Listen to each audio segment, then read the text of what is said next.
آئیے آج جانتے ہیں روزہ اور خواتین کے مخصوص مسائل کے بارے میں، تاکہ ہم سب بھی رمضان المبارک کا حق کما حقہ ادا کر سکیں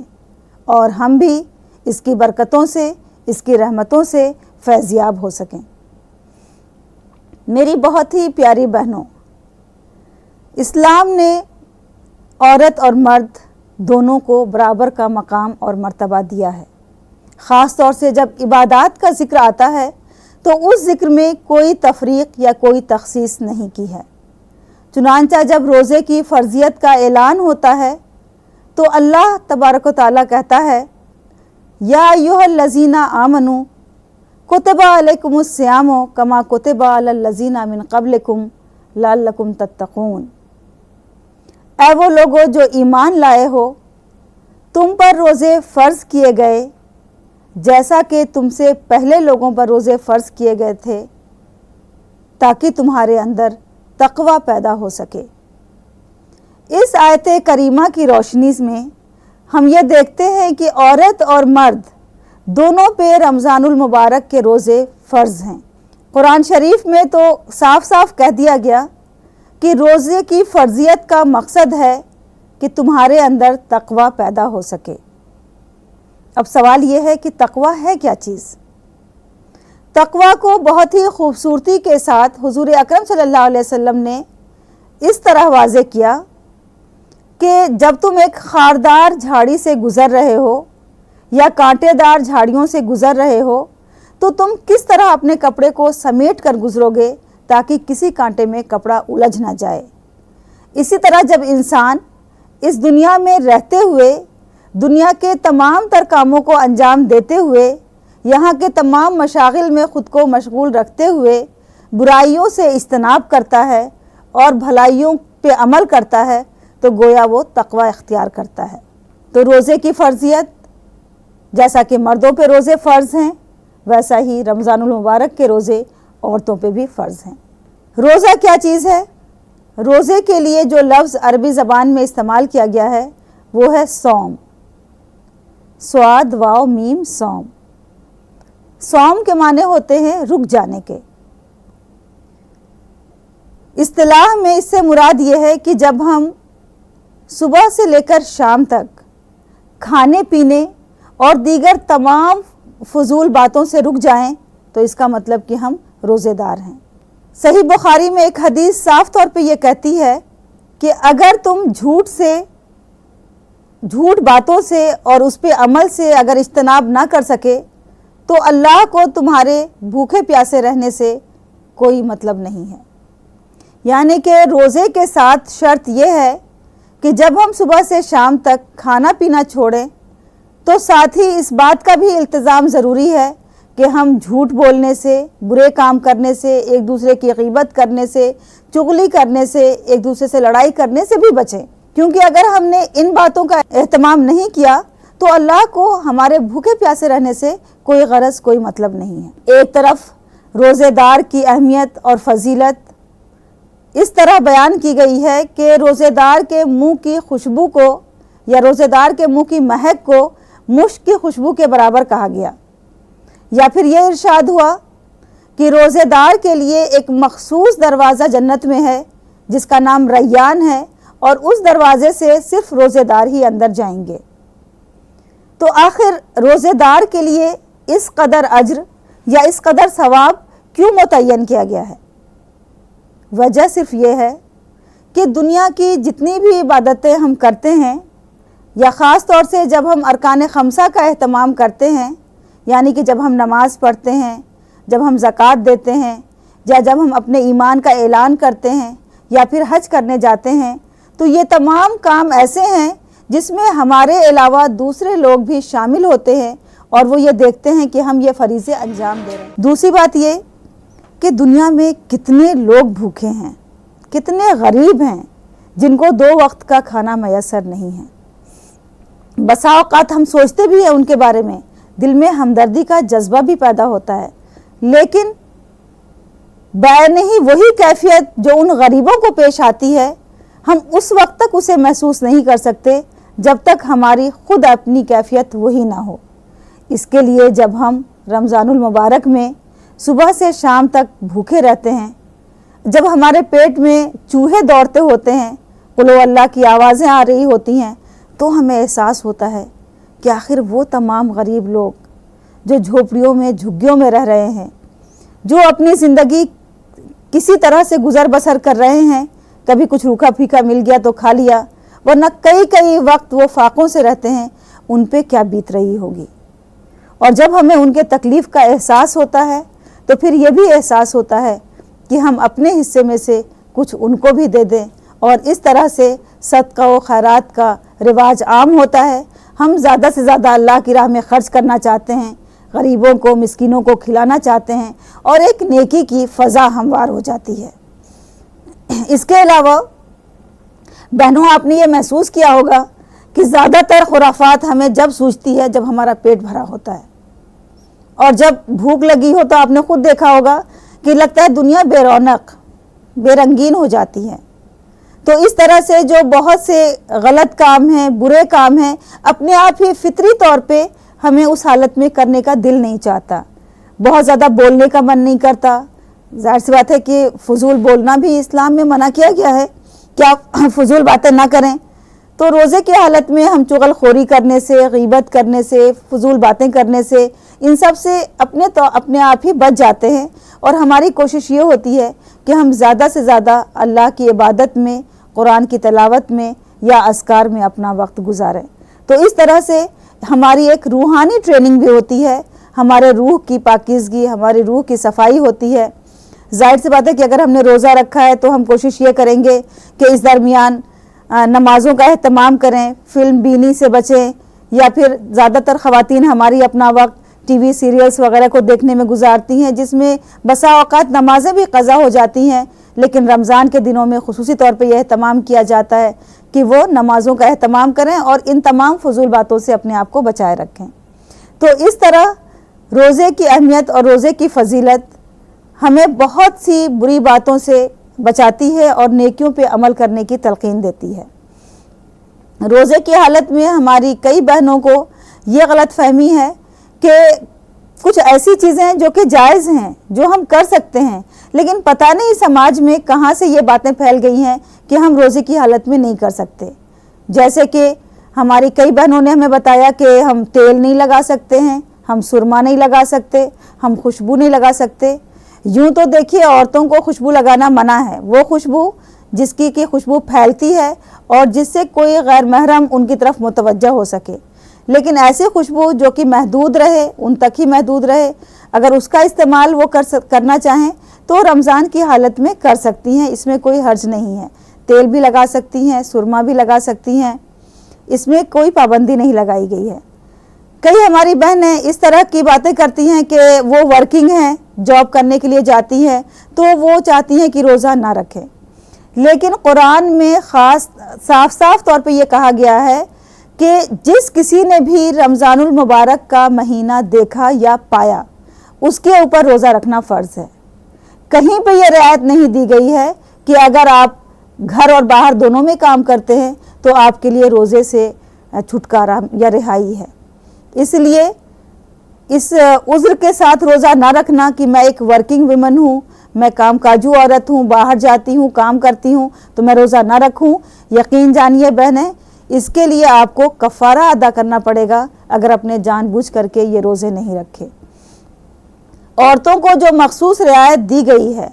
یہ بھی ایک طرح کی رحمت ہے اللہ کی کہ انہوں نے ہم عورتوں کے ساتھ بہت سی رعایتیں رکھی ہیں۔ ان میں سے ایک رعایت یہ ہے کہ جب عورتیں حیض یا نفاس کی حالت میں ہوں تو ان کے لیے روزہ نہ رکھنے کا حکم دیا گیا ہے۔ حیض کی حالت میں بھی ہماری کئی بہنیں بہت لاپرواہی برتتی ہیں، جیسے وہ یہ سوچتی ہیں کہ 7 دنوں تک ہی ہم کو روزہ نہیں رکھنا ہے اور 7 دن پورے کرنے ضروری ہیں۔ ایسا نہیں ہے،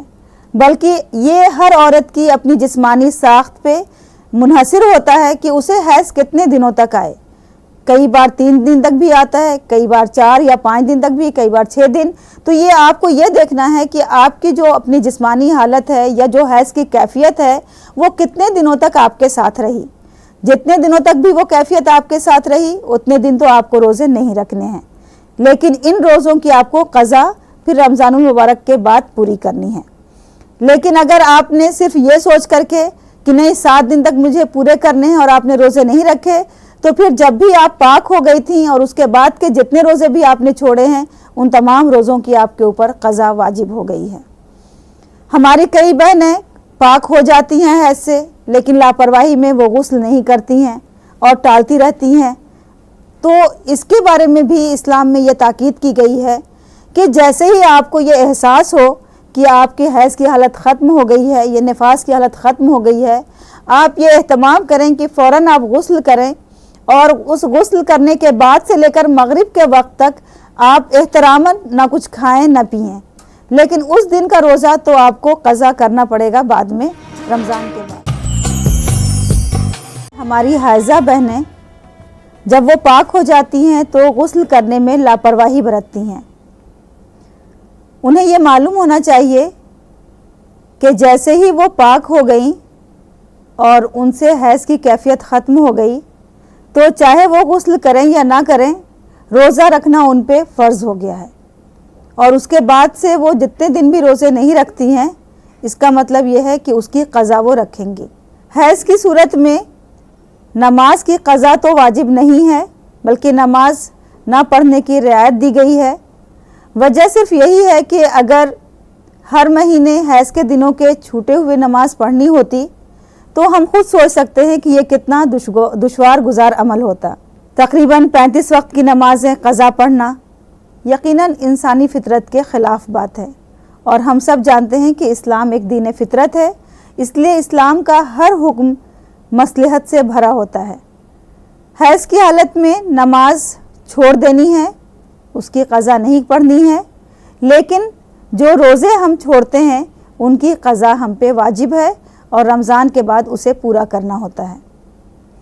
اب بات کر لیں ہم ذرا ان خواتین کی جو حاملہ ہیں یا جو چھوٹے بچوں کو دودھ پلا رہی ہیں۔ کئی بار ایسا ہوتا ہے کہ حاملہ عورت کو غذا کی ضرورت ہوتی ہے، اور روزہ رکھنے سے اس بات کا اندیشہ ہوتا ہے کہ خود ان کی صحت اور جو ان کے پیٹ میں بچہ پل رہا ہے اس کی صحت پہ برا اثر پڑے گا۔ تو حاملہ عورت کے لیے اسلام نے یہ رعایت دی ہے کہ وہ چاہیں تو روزہ نہ رکھیں اور چاہیں تو رکھیں، یہ سب ان کی اپنی صحت پہ منحصر ہے۔ اگر وہ صحت مند ہیں اور انہیں کوئی کمزوری نہیں ہے یا ان کے بچوں کو کوئی کمزوری نہیں ہے تو وہ روزہ رکھ سکتی ہیں، لیکن اگر ڈاکٹر نے ان کو یہ نصیحت کی ہے کہ انہیں اچھی غذا لینی ہے اور وہ دن بھر بھوکی نہیں رہ سکتی تو پھر انہیں اجازت ہے کہ وہ روزہ نہیں رکھیں گی، اور یہی حالت دودھ پلانے والی خواتین کی بھی ہے۔ لیکن ان دونوں کے اوپر بھی روزے کی قضا واجب ہے۔ جب رمضان کا مہینہ ختم ہو جائے یا پھر ان کی حمل کی کیفیت ختم ہو جائے تو اس کے بعد انہیں قضا رکھنی ہے۔ میں یہاں یہ ذکر کر رہی تھی کہ کئی خواتین قضا نہیں رکھ پاتی ہیں اور دوسرا رمضان آ جاتا ہے، تو اس میں وہ کیا کریں؟ سب سے پہلے تو اللہ سے معافی مانگیں، توبہ کریں کہ ان سے ایک غلطی سرزد ہوئی ہے، ایک لاپرواہی ہوئی ہے کہ پورا سال گزر گیا اور انہوں نے رمضان کے روزے کی جو قضا ان پہ واجب تھی اسے ادا نہیں کیا۔ تو سب سے پہلے اللہ سے معافی مانگنے کے بعد پھر وہ جو اب رمضان آ رہا ہے اس میں اپنے تمام قضا روزوں کے عوض مسکین کو کھانا کھلا دیں، لیکن اس کھانا کھلانے سے ان کی قضا ختم نہیں ہوگی، بلکہ ان کو اس بات کا اندیشہ جو رہتا ہے کہ ہو سکتا ہے رمضان کے بعد وہ مر جائے، موت آ جائے، کیونکہ حیات و موت کا کوئی بھروسہ نہیں ہے، وہ اللہ کے ہاتھ میں ہے۔ تو اس لیے اگر ان کی موت واقع ہو گئی تو مسکین کو کھانا کھلانے سے جو ان کے اوپر رمضان کے روزوں کی قضا تھی وہ ساقط ہو جائے گی۔ لیکن اگر وہ رمضان کے بعد باحیات رہیں اور صحت مند رہیں تو مسکین کو کھانا کھلانے کے باوجود بھی ان کو ان تمام ایام کے قضا روزے رکھنے ہوں گے۔ میری بہت ہی پیاری بہنوں، ایک بات یہاں پہ یہ غور کرنے کی ہے کہ اسلام نے عورتوں کو جو یہ حیض و نفاس کی کیفیتیں دی ہیں، یہ کئی عورتیں سمجھتی ہیں کہ ایک ان کے لیے پریشانی کا باعث ہیں، الجھن ہے۔ کئی بار میں نے خواتین کو اس کی شکایت کرتے ہوئے سنا، لیکن اس طرح کا سوچنا بھی ہمارے لیے غلط ہے، کیونکہ اگر ہم غور کریں تو یہ ہمیں ایک نعمت نظر آتی ہے کہ دیکھیے رمضان کا مہینہ ہوتا ہے،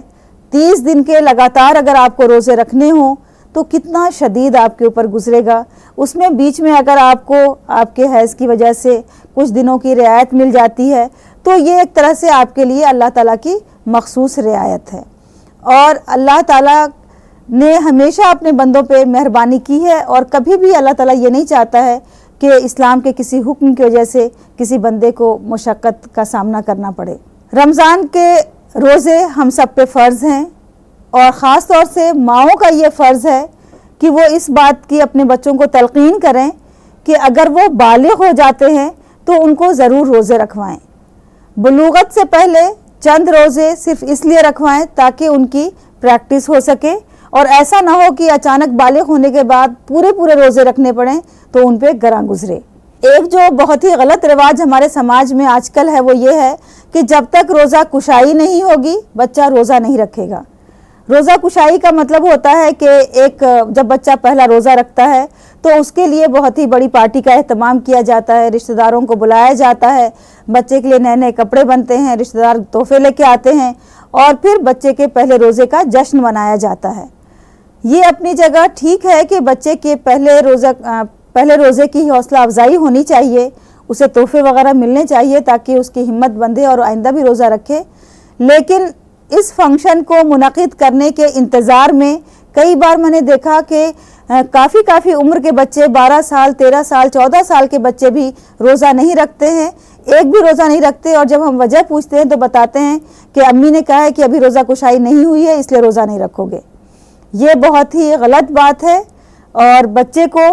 آپ روزے کی تلقین کیجئے، 7 سال کی عمر سے 8 سال کی عمر سے 9 سال کی عمر سے وہ رکھ سکتے ہیں، پہلے 1-2 روزے رکھیں، پھر 5-6 روزے رکھیں، اس طرح سے ان کی ایک عادت ہو جائے گی، تو جب ان کے اوپر روزہ فرض ہوگا، جب وہ بالغ ہوں گے تو پورے مہینے کے روزہ رکھنے میں انہیں کوئی پرابلم نہیں ہوگی۔ آج کل چونکہ ہمارے بچے اسکولوں میں پڑھ رہے ہیں تو کئی ماؤں کو میں نے یہ بھی دیکھا ہے پیار کرتے ہوئے دلار کرتے ہوئے کہ بیٹا اسکول جانا ہے یا امتحان ہے یا بورڈ آنے والے ہیں تو روزہ مت رکھو۔